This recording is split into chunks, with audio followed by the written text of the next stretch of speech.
Nigeria is currently buckling under the weight of economic challenges like double-digit inflation and skyrocketing youth unemployment. To escape these difficulties, get-rich-quick schemes like gambling are now a go-to alternative for many Nigerians. But beyond the allure of betting, there are untold stories of addiction and mental health challenges suffered by gamblers. Just Nigeria's Abayomi Adisa has been x-raying this multi-billion naira industry, and these are his findings. It seems like a fast, fun, and easy way to make quick money, and at the heart of it are young stars. Sometimes I even wonder whether people go to work. In a depressed economy, some Nigerians find gambling a sure ticket to a daily meal. A monthly 10 million, you get 15.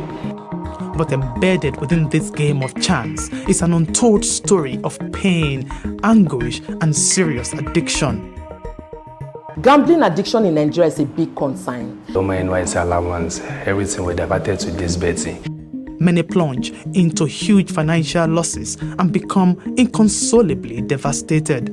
People often lose and won't have to lie. We have seen it affect people who get addicted into it by having anxiety, depression, and to the extent taking their own lives. I've wanted to kill myself like 10 times because I had no hope. So, how does an industry that promotes hope seem to be pushing punters to the edge? And how is society protecting them?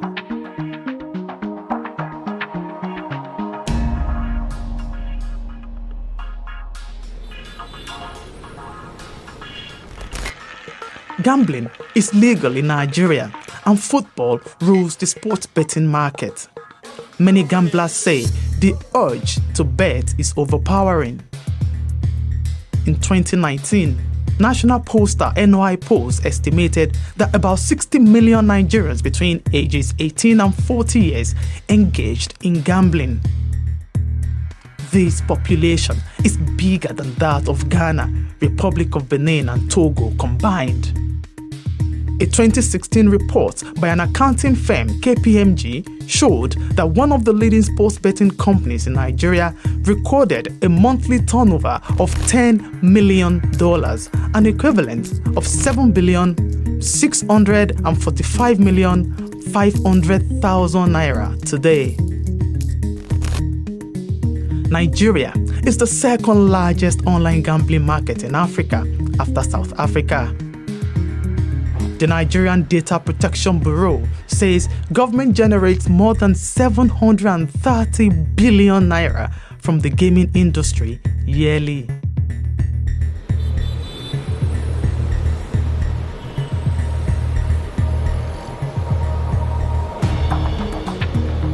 Paul manages a betting shop in Akure, the Ondo State capital, where he claims to sometimes record a daily turnover of 10 million naira when business peaks, an equivalent of $13,600. Look at these tickets on the floor. People came to play them.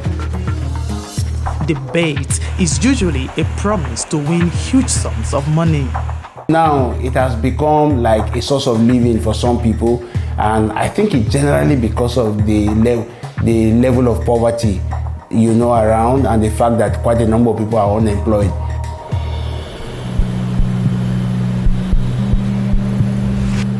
Solomon, not his real name, was an undergraduate when he started gambling in 2015. As a student, he had a small printing business on campus.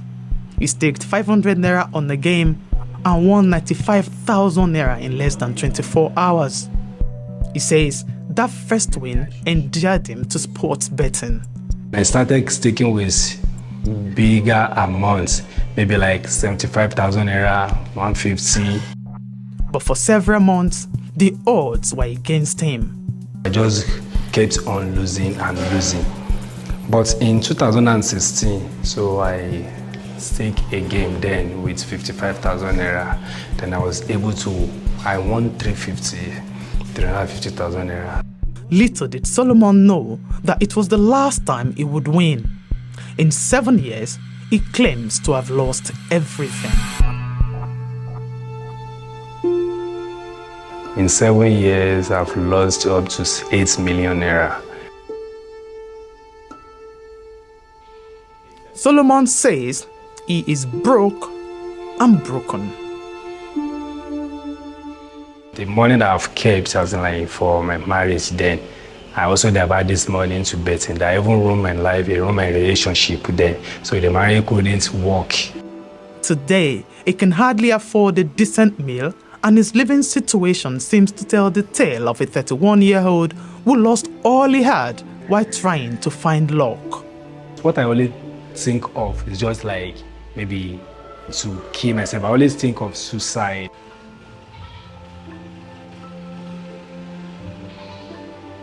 While punters engage in what they think is a pastime, they gradually slip into its dark side. The desperation to win back money lost keeps them going back again and again. And like Solomon, some might never be able to recover their losses. Not setting betting limits means people can risk it all. Mo ti rí issue tó yẹ pé ìyẹn lọ school, ó làkùngbà, ó dẹ̀ wá bíbá. I've seen an issue where an undergraduate going to school while waiting for a bus to get filled up left the park and came here to bet his school fees. He lost everything, sold his phone right here for 60,000 naira and betted everything. After losing it all, he begged me to give him his fare back home. He was going to lie to his parents that he was robbed. Padà sílé, pé ó máa lọ parọ́ fún wọn pé àwọn 419 gbà wọn. In a particular online forum, gambling addicts share troubling stories while some express suicidal thoughts. While people like them and Solomon may be struggling with their mental health, some others have actually killed themselves. In December 2021, an Abuja-based man committed suicide after he lost 150,000 naira to sports betting.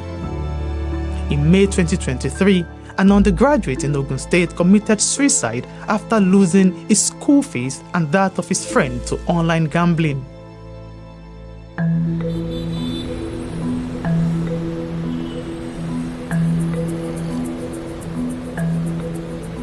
Betting companies are required to prevent harm, but there are repeated instances where they have allowed losses that some punters can never afford, with celebrity endorsements, quick access to corner shops, and of course online platforms. Nigerians bet 24 hours a day. Experts say this unrestricted access to gambling interface is making some punters vulnerable. So many people that are called influencers today, all they just do is to create awareness for a brand, a product, and they don't necessarily use the brand. So, what goes on in a punter's mind? Dr. Memuna Kadri, a consultant neuropsychiatrist, provides an insight.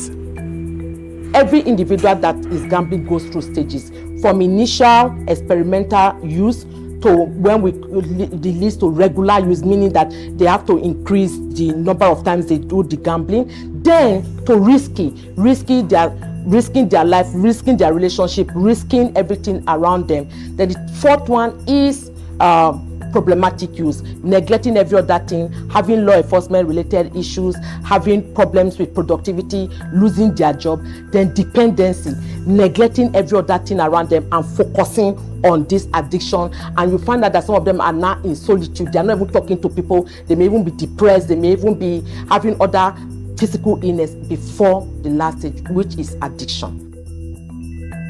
As of today, there are no official statistics of gambling addicts in Nigeria, just as there are no specialist treatment centers for them. Most people with gambling-related issues like Solomon go unrecognized and untreated. They are stuck in a world that offers them a mixed dose of hope and risk. Bimpe Akingba is the Executive Secretary, Association of Nigerian Bookmakers, the trade organization for sports betting companies in Nigeria. Gambling addiction, and we know that that happens. There's nothing that I see that is being done regarding that from the regulators. Nigeria's gambling industry lacks harmonized regulations, and when punters suffer psychological breakdowns, they are left in the cold. Majorly, the regulators are focused right now on revenue generation. There's the power tussle between the federal and the states. If we don't harmonize that, how do you want to make rules that you'll be able to enforce across board? Lanre Gbajabiamila heads Nigeria's National Lottery Regulatory Commission. He says his commission embarks on advocacy campaigns and that efforts are underway to promote responsible gambling. We also are about to launch our own independent KYC platform that will also be monitoring all these behavioral tendencies, and also to make sure there's no fraudulent player using their payment wallet to do certain things. Away from Nigeria, high-profile fines were recently levied against gambling operators in the United Kingdom for failing to protect people at risk. Earlier this year, the country announced planned mandatory levy on betting companies to pay for treatment of betting addicts, stake limits for online slots, among others. Such protective regulations are still far-fetched in Nigeria. At the moment, the scanty help available to gambling addicts is more of charity. No sports betting company under the law is mandated to treat them. I'm not aware that we have something in place where you could limit the number of time or the amount of money that you use on betting, especially for some category of people. It is not clear whether Nigeria, like the UK, plans to mandate betting companies to treat gambling addicts as part of their obligations to society.